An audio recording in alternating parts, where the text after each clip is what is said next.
Un autre point important ici est la nécessaire prise en compte de la justice, c'est-à-dire de ce qui est bien et mal.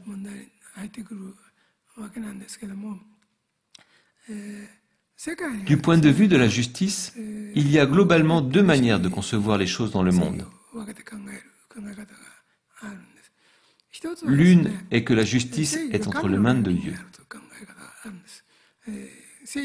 La décision est entre ses mains, ce qui implique que les êtres humains sont incapables de déterminer ce point. Un tel raisonnement est très enraciné dans les pays religieux. Une autre façon de raisonner est que la justice est déterminée par les êtres humains à travers un processus démocratique. Dieu est écarté au profit d'une justice procédant de la loi qui a été créée par des représentants élus par vote dans les assemblées législatives.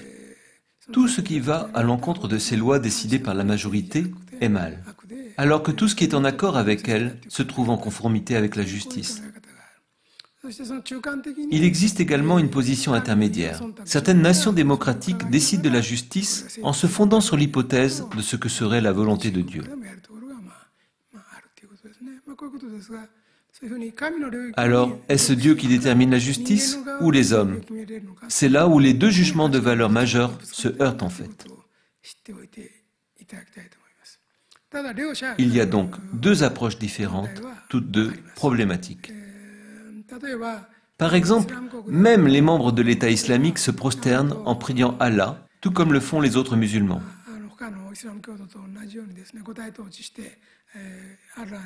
Ils sont donc incontestablement des fidèles de la foi musulmane. Cependant, leurs actions se fondent sur ce qu'ils estiment qu'Allah ferait, alors qu'en vérité, la volonté d'Allah leur reste hors de portée.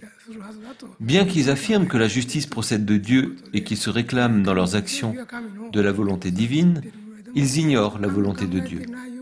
Ils agissent en se fondant sur leurs propres suppositions, alors qu'il est impossible de s'assurer de leur véritable conformité à la volonté divine.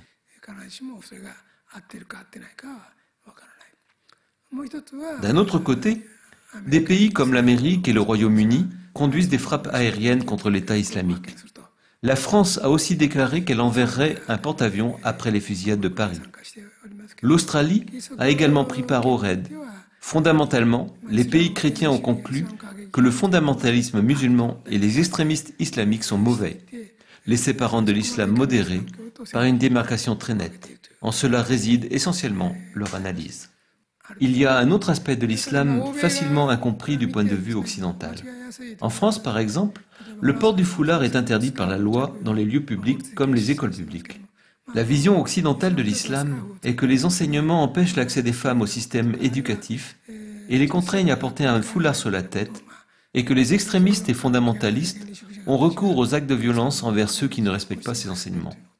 Cependant, ces règles n'existent pas dans les enseignements de l'islam. Il n'existe pas d'enseignement stipulant que les femmes doivent envelopper leur tête d'un foulard ou ne pas être éduquées. Ces règles sont en fait édictées par le système patriarcal. En bref, le père est investi de toute autorité à l'intérieur de la famille, ce qui est similaire à la manière dont les choses se passaient au Japon.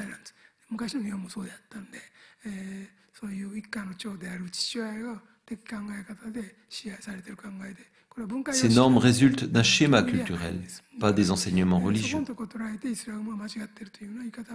Il n'est donc pas juste de pointer du doigt ce type de comportement comme discréditant l'islam.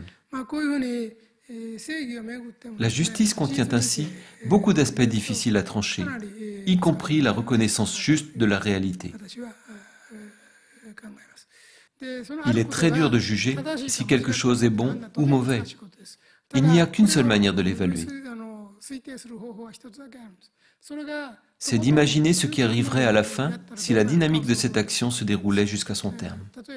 Par exemple, il n'est pas facile de juger si les ambitions de l'État islamique sont justes. Imaginez cependant ce qui se produirait si leur influence se répandait au monde musulman entier, et même davantage, jusqu'en Afrique et Europe méridionale. Ils ont l'intention de créer un vaste empire, comme l'Empire ottoman du passé. Pensez-vous que l'expansion d'un État basé sur une telle attitude apporterait le bonheur à l'humanité?